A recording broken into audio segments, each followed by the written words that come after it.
Dadnarok presents the WandaVision After Show. This is Sean. And this is Chris.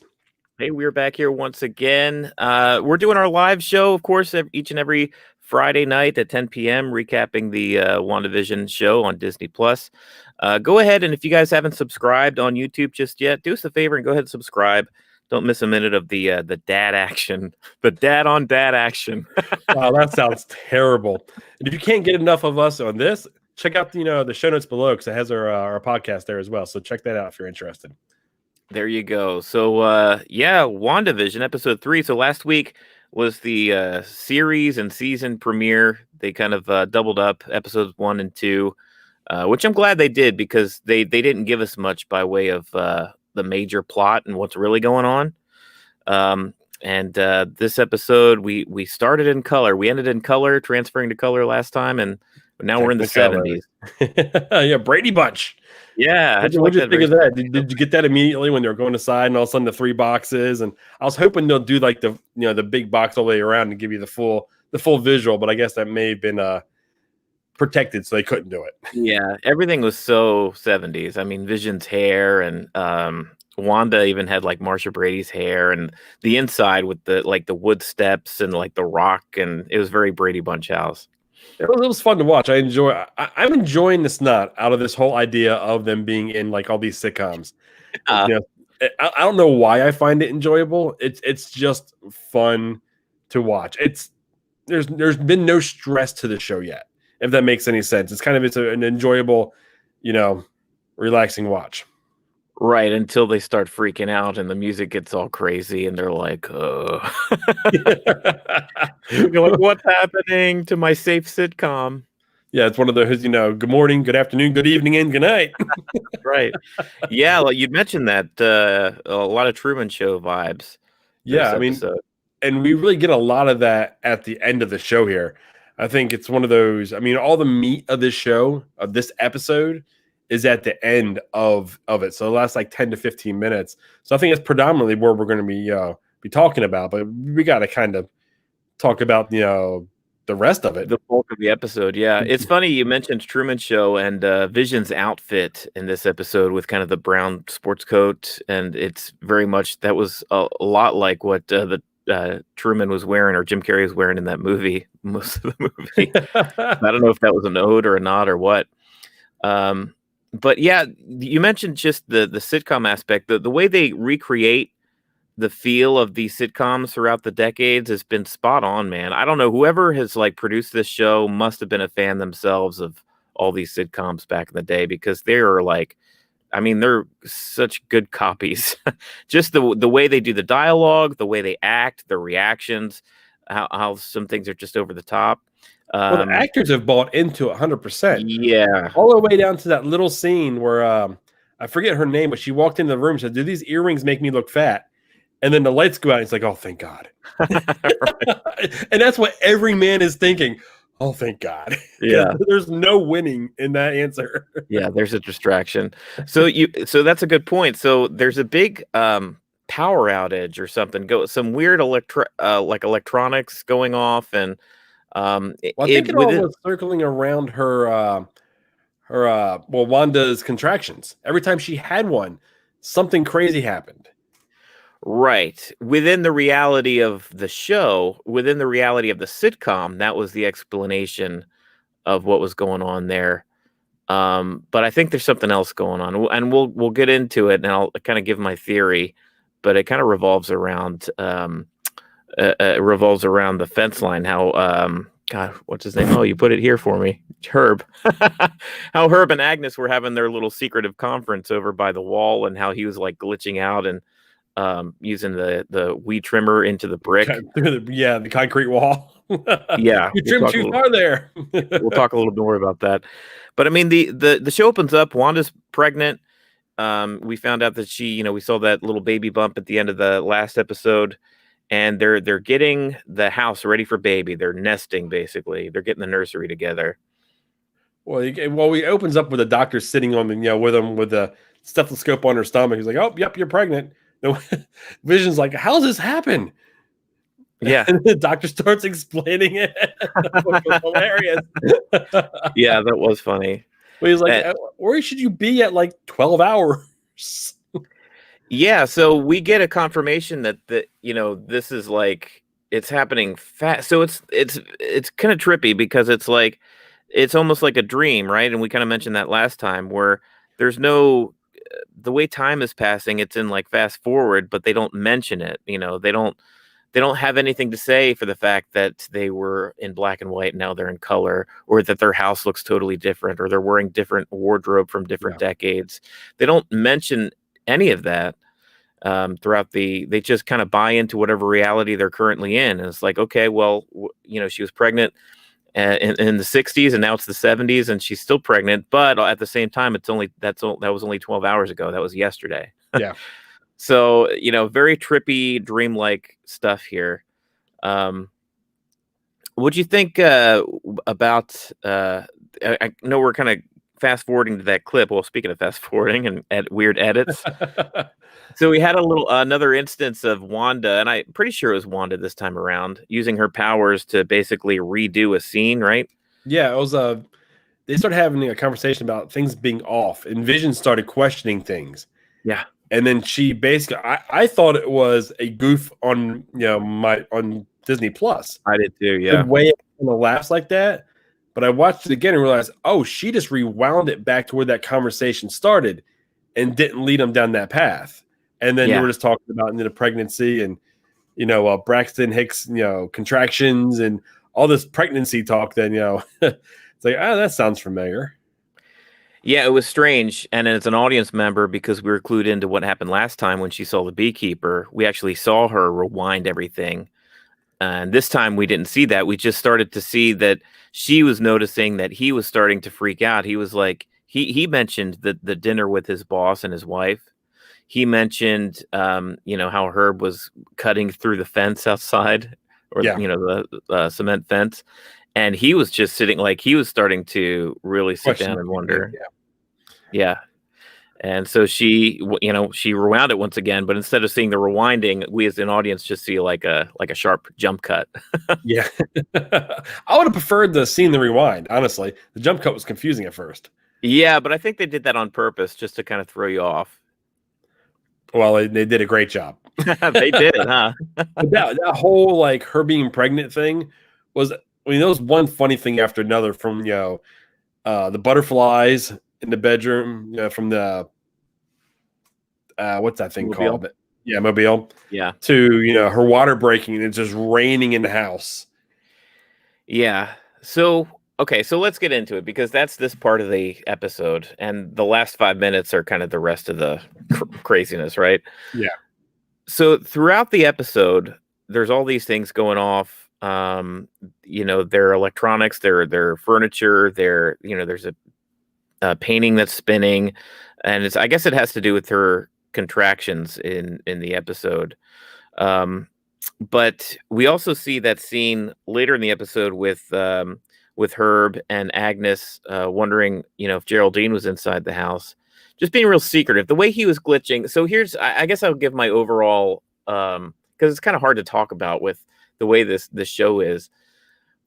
I'm getting the sense that maybe we're going to have an episode here in the next couple of episodes where we're going to see Sword, and we know Sword is outside. They're the agents maybe trying to infiltrate this place. We find out in this episode that Geraldine, quote unquote Geraldine, is a member of this Sword agency per her necklace.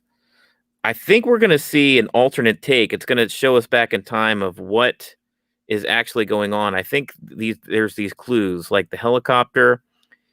In my mind, I'm thinking that there's our reality, or the Marvel Universe reality, and then there's the reality that Wanda is creating inside of this bubble. And it looks like is it Westview? Westview. Which in like another, WV, like WandaVision, Westview, WandaVision. Looks like it's a real town. Oh yeah. And then she has kind of either she has placed a bubble over it, or it's either very hard to penetrate, or she trapped people in there and only she can get them out. So even the doctor, I mean, I know we're jumping to a little bit further, but the doctor even said it's a small town. You can't get out, can't get away. Right. So he's kind of referring like he can't leave. No one can. Once they're there, they're there. They're stuck there. Yeah, exactly. So I don't know if these townspeople are people that lived within the actual real Westview and they're trapped, or if they're constructs of Wanda's imagination, or just how she's creating reality. For some reason, I don't think that's the case, though, because otherwise, why wouldn't they just be completely fine all the time? You Go know, along with it. Geraldine wouldn't have been able to get in there. Yes, everybody seems to be glitching. Even the Hearts, the boss and his wife in that very first episode, how they were just acting very strange. Stop it. Yeah, Stop it. stop it. Over and over and over again. How uncomfortable and strange it was, right? Yeah. Yeah, so it's my theory that a few episodes from now, we're actually going to see things outside of this bubble. We're going to see the beekeeper, them putting him in. We're going to see Geraldine infiltrating this place. We're going to see all the different kind of weird. You remember in like the first or second episode? I think it was the second episode. They were in the bedroom and they kept hearing like weird noises outside, like knocking and stuff. Yeah, it said it was like kind of the trees hitting the windows. There's a lot of that in this show where they see or hear a strange thing and then they just kind of write it off like, oh, that's just this or that's just that. And they try to explain it in this world of the sitcom. But I think a lot of these things are actually the outside forces trying to get in. I think that Herb, basically what it looked like is him using that weed trimmer, that hedge trimmer through the fence and all these sparks going out. I think that's how Vision interpreted what he was seeing, but I think Herb was trying to do something else. I think Herb was like trying to get into their homestead because he was on the other side of this wall. But if Herb couldn't get in there, how could Angus? Well, Agnes was there. I don't know if they were trying to like break into something or if they were like, because it weirded me out how many sparks were there. And just the simple fact that he just wouldn't answer Vision. I think he knew what he was doing. He was trying to do something, and Vision was like, "Hey, what's going on?" And Herb was just like not explaining himself. He was just like, "Hey," with no means of like explaining what he's doing or what's going on. It was just very strange to me. And the fact that Agnes and Herb were having their little tete-a-tete, their secret conversation, definitely means that they are in on something that Vision and Wanda are not in on. Yeah. Or maybe they know that Vision is just a projection from Wanda's like psyche. Yeah, maybe they're just treating him like you would like a little kid, just like, oh, I mean, not even let him know or talk to him in a real way. Because Agnes shuts him up later because, Herb is like, well, Geraldine is here because we're all ... Like, what were you going to say? We're all what? Before we jump to that, let's talk about Geraldine a little more when she's actually in the house. When all of a sudden Wanda's getting ready to have the baby, and come to find out 2 babies. Yeah, but we knew that just through clips. But all of a sudden she has the one, and then the second one. Then she mentions that she's a twin. Yeah, Wanda mentions that she's a twin. Yeah, and then some things happen. So let's go ahead and take a look at really what happened here. I'm a twin. I had a brother. His name was Pietro.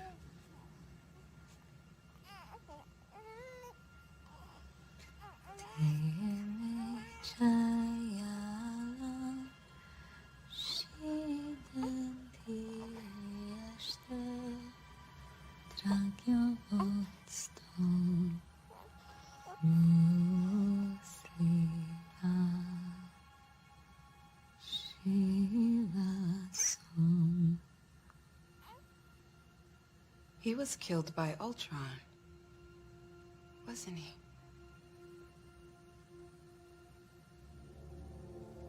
What did you say? She's new to town. Yeah, she was killed by Ultron. That right there. I mean, there's been cracks, like little cracks, but that's the first big, like, we knew. It was very blatant.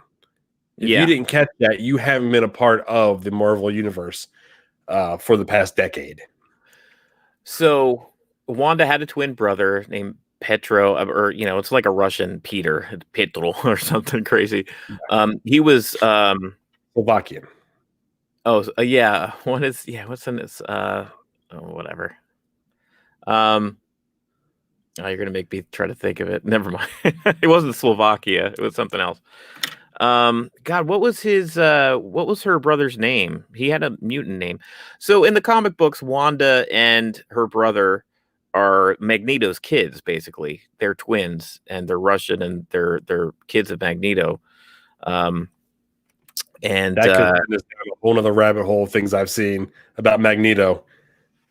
Yeah, I mean that could. There's big theories on let's see. I'm just gonna what the heck? Wanda brother. Yeah, while you're doing that, Magneto. I mean, there's been rumors that Magneto is actually going to be a part of actually helping her out of this like funk she's in, which would be crazy to think, because all of a sudden, if she's an Avenger, if she goes with Magneto, if they're going to try to bring the X-Men world into Marvel, and they bring it in that way, she was originally she was bad, but she wasn't.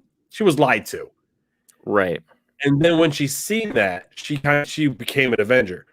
Would she drift back over to that side with, say, a Magneto type character, which would be very interesting if he helped her out of this? I know. I apologize because we're not doing this particular episode a very good like recap or whatever, but it's just there are major things that happen at the end of this episode that kind of throw everything else off. The bulk of this episode is just kind of standard like Bewitched fare of like sitcom-y stuff.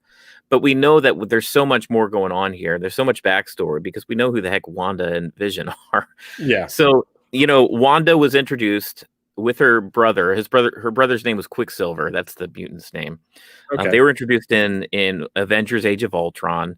And they were basically, they were experiments that Hydra created. They were experimenting with the power of the Reality Stone, I believe. And that's where Wanda gets her powers. And Quicksilver had, super speed or whatever. He ends up dying. Ultron kills him in Avengers Age of Ultron. So that's what Geraldine brings up in this scene that we just watched. And to me, it looked like Geraldine was like shooting her shot. Like she could see the break. She didn't expect Wanda to bring up something from, her reality, not a sitcom reality. So she leaps on that chance because I think she's in there to try to get Wanda to come out pull of her out of this trance she's in.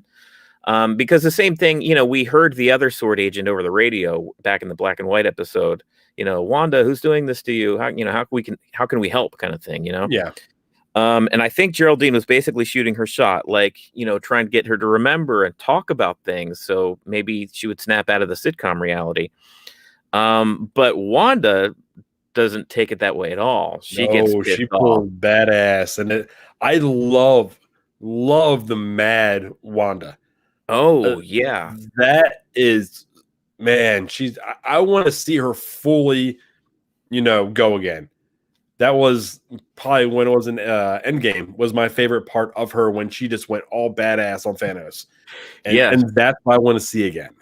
She unleashed. I got to tell you, with each passing episode of WandaVision, I'm becoming more and more convinced that there is no big bad. There is no Mephisto or big bad Marvel villain that's like putting her in this trance.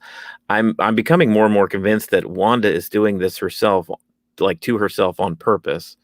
Like she had some sort of a breakdown where she just needs to be in a fine, okay reality with the love of her life, where she's just living a happy life, where she has kids with Vision and not this post-blip, post-snap Marvel Universe world where something happened. And I believe that she's creating this whole thing because the way that she rewound reality when she saw the Beekeeper, the way that she excised Geraldine once she knew that Geraldine was an agent of S.W.O.R.D. She was just like, "You're gone," and it was totally intentional. But it wasn't like she was desperate or like afraid. She was pissed. Yeah, it's like, you're not gonna. Yeah, you're here. This is my world. Yeah, I rule it. Goodbye. You were the weakest link. Goodbye. That's You're pretty right. much what I've seen there. And she was so creepy when Vision came back in. He was just like innocently like, "Hey, where's Geraldine?" And she was just staring off into space, like, "Oh, she had to leave, honey." Like, just very, Yeah. very scary. Well, she started questioning her about the sword necklace around her. She was wearing just a Well, symbol. She remembered that logo was on the beekeeper, and And on the there was some other helicopter. scene where she saw that logo on the helicopter Yeah, the that she picked helicopter. out of the bushes. So it's not the first time she's seen it within her little her vision, essentially. Right. Yeah. Now we know if my memory serves me right, this is going to connect to Doctor Strange's new movie. Yes. Do we think we're going to see? Say we get rid of the whole Magneto storyline. That may be too complicated to put into what's going on now. Right. Seeing that we already know this is going to connect, do you think we'll see Doctor Strange at some point be the one that pulls her out, or that's the big battle that they have, and he almost has to put her down to save her? I think that's where it's leading. At first, I thought maybe Wanda was going to be like a sidekick or sort of a guest character in the new movie, but with this show, it's leading me down a path where I'm thinking more and more that maybe she might even be the big bad of the Doctor Strange sequel, with her reality bending powers, and that's kind of his jurisdiction. They might be like going head to head in that movie, which would be she's lost all like grip on reality. Yeah. So it's not like this is her, and I think he would know that. It's like, this is not her. She's still, grieving for Vision, and there's her reality being completely shattered. No one, everyone else's was put back together with a snap. Yeah. Hers never went back. And there's a theory out there for folks that don't know or aren't, paying too close attention. So on a meta level, on the big picture level, Disney, they own Marvel, and last year or 2 years ago, they purchased 20th Century Fox. So all the Fox properties, including the Fantastic Four and the X-Men, now belong to Disney. So we can have Fantastic Four characters and X-Men characters play in this Marvel Cinematic Universe now. We're good to go. So people have been theorizing that this is going to be the entry of mutants into the Marvel Cinematic Universe because of where Wanda comes from in the comic book. She is a mutant. And the way that she's able to bend and create and change the reality around her, she's actually done this in the comic books, except instead of bringing mutants into the world, she actually put mutants out of the world. She said no more mutants, and all the mutants were basically depowered in the Marvel's comic book universe. So there's a theory that either at the end of this show or leading into Doctor Strange or beyond, that's how they're actually going to introduce mutants into the MCU. I think their best bet would be doing it within the new Doctor Strange movie. I think the constructs of the show, it's there's not going to be enough time. Yeah. A 30-minute show. It's way too short to introduce massive characters. Yeah. And then not lose what the show was. Because we were talking about that on our previous after show over on Mandalorian. It's like, what was too much to introduce to the show and not, take away from what the show was. Right. And if we introduce, any, Professor X or anybody from X-Men, it's going to overshadow. Like if Storm came in, and if she was the one that goes toe to toe with Wanda, right? That would, just her, just leading up of us knowing she's coming would be too much for the show. Yeah, and I don't think they're going to do that in any way. I don't think like at the end of this series, we're going to see like Wolverine and the X-Men show up. But I'm thinking that there may be some sort of action that Wanda takes in this episode that leads up to the mutant thing changing in our and I say in our world, like we live in the Marvel Cinematic Universe. Hurt my feelings. That's all we did. Yeah. But anyway, we haven't even talked about the kids yet. So throughout the entire episode, Vision and Wanda are talking about what they're going to name their kid. And she ends up having twin boys. One's named Tommy. One's name is Billy. In the comics, Vision and Wanda do have a set of twins. They end up growing into the mutants with superpowers. One is called Wiccan, and the other one is called Speed, and they basically have speed power, like, you know, his uncle, I guess, Quicksilver, and another one has, like, you know, mystical powers like his mom. So they are characters in the comics, and here they are. Are we just going to pass over them in the show though? Because I mean, are we going to see them age throughout the show? Then also we're going to go from babies to, you know, I don't know, 10-year-olds to, you know, adults within the constructs of the show. That's a big question, right? Because the show has been doing like big time skips and time jumps, and sitcoms have done that in the past. Like actual sitcoms that we've watched and stuff, like Family Ties and stuff, where you know, the mom and dad on the TV show will have a baby, and then the next season their baby is like this 3-year-old or 4-year-old walking around, so they can hire an actor and actually have a character instead of just this, you know, burden of a baby. So they've done that on actual sitcoms. So I don't know what we're gonna see, man. It's just, this show is nuts, and I love it because it's so nuts. I know it's everything I've hoped. I wanted weird. And the one thing I've heard negative about it is it doesn't feel like the Marvel universe, which that's why I love it so much, really. Up to this episode, yeah, if you didn't know who Wanda and Vision were, you could still watch this show and just be like, it's just a weird show that I'm enjoying. Yeah. Now that we're getting into the end of this episode and going forward, I think you're going to have some knowledge of the MCU to know and enjoy what's really going on. So there may be points where you're going to start getting lost. Yeah. But let's just rewind a little bit, because we talked about Geraldine and her necklace. Right. And then with the babies. Now, there was a point where Vision was outside. And then there was Herb and Agnes. I always struggle with that name. are outside by that wall, and they're talking. And they kind of had this interaction with Vision. We're going to go ahead and watch, and we'll talk about it in a second here. Okay. She came here because... She came here because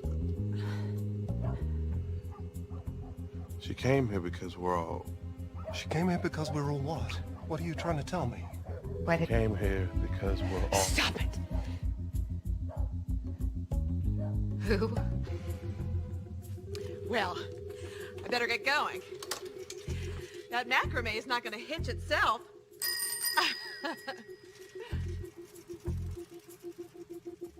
Up? Catch you on the flip side, Vision. Yeah, that weirded me out. And that's where I was getting my, Truman Show vibes from. Like, they knew what was going on. Like, Truman's best friend, he was in on it the whole time. Yeah. I almost believe that everyone there is planted there, and they have some type of purpose of being there, like trying to massage, Wanda's mind back into, reality. Yeah, Agnes seemed to be really distraught that Geraldine was inside talking to Wanda by herself. Why she was distraught was making her nervous or anxious about that. Was she distrustful of Geraldine? Like, she says as much pretty much to Vision. She's like, she's new in town. She doesn't have a husband. She doesn't have kids. And Vision's like, well, there's nothing wrong with that. Yeah. And then she's like, well, she doesn't have a home. Trying to implant this seed of doubt about Geraldine. So what's the real reason that Agnes doesn't want Geraldine in there? I mean, because she knows that she's a SWORD member.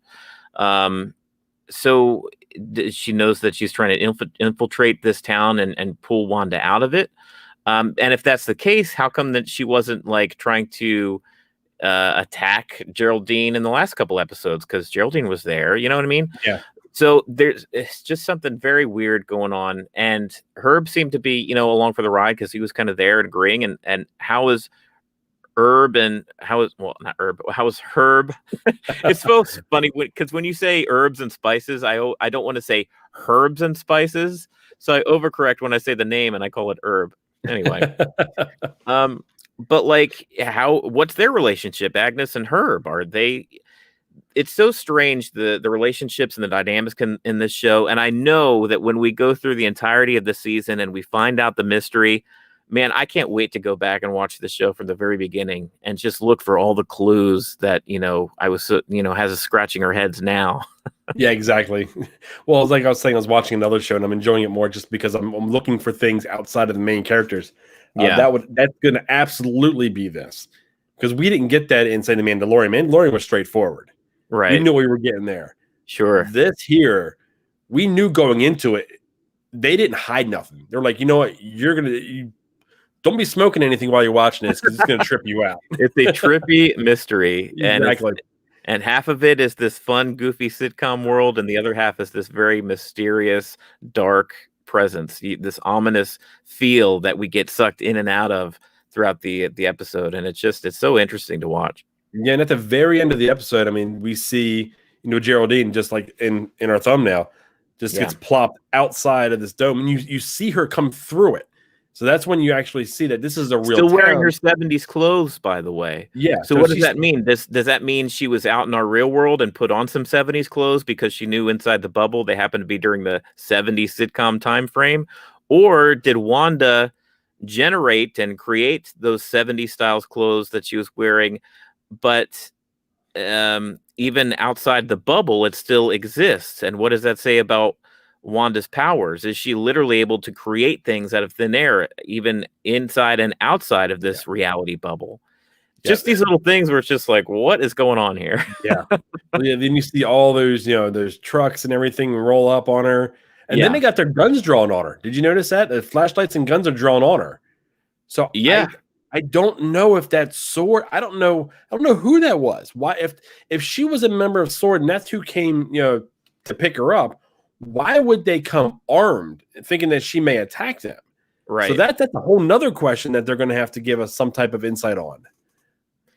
Yeah, that's like I mentioned earlier in this show, I'm hoping that eventually we have a bit of a flashback where maybe even the entirety of the episode is all from SWORD's point of view, where they first roll up onto this town and they start to figure things out, and all the little moments where they're trying to infiltrate when Geraldine goes in or out. We see, how that interaction, like the helicopter, I assume that maybe was a real SWORD helicopter that fell in this bubble, and Wanda, through her reality magic, changed it into this little toy, Yeah, what if they give us like a full production truck type show where we see what's happening inside, we see all the interactions, and the show would not be directed around Wanda and Vision. We would see it on monitors, we'll see what's going on, but that whole episode will be centered around who's on the outside, who's trying to get in. That's what I'm hoping. I mean, because clearly we saw at the end of the first episode that they are watching what's going on through this sitcom. There was an agent outside watching the same sitcom that we were watching. So I love it. I can't wait until we figured things out. I think overall, both of us are having a great time with this here. It's just fun. But I mean, we do this every week, man. Every week, 10 o'clock. Our after show here. I mean, it's our little thing we do on all the shows that we enjoy. So if you enjoyed this one, we have the first one. Then if you're a Star Wars nut like we are as well, we have a whole Mandalorian wrap up also. After show that we're doing, and hopefully moving forward when new ones come out, one after another. And if you guys like it, stick around for the ride. Yeah, we'll come back around when Falcon Winter Soldier starts appearing on Disney Plus. Oh, absolutely. But anyway, join us each and every Friday night at 10 p.m. here on YouTube, Twitch, and Twitter for our WandaVision After Show. Can't wait till episode 4 to go ahead and see what else is going on there in Westview. Like and subscribe. Go ahead and check out our audio podcast, of course, anywhere podcasts are, Spotify, Apple Podcasts, Google Podcasts, etc. And I think that's going to do it. That'll do it for tonight. And I look forward to seeing you guys next week on episode 4. Have a good one now. See ya.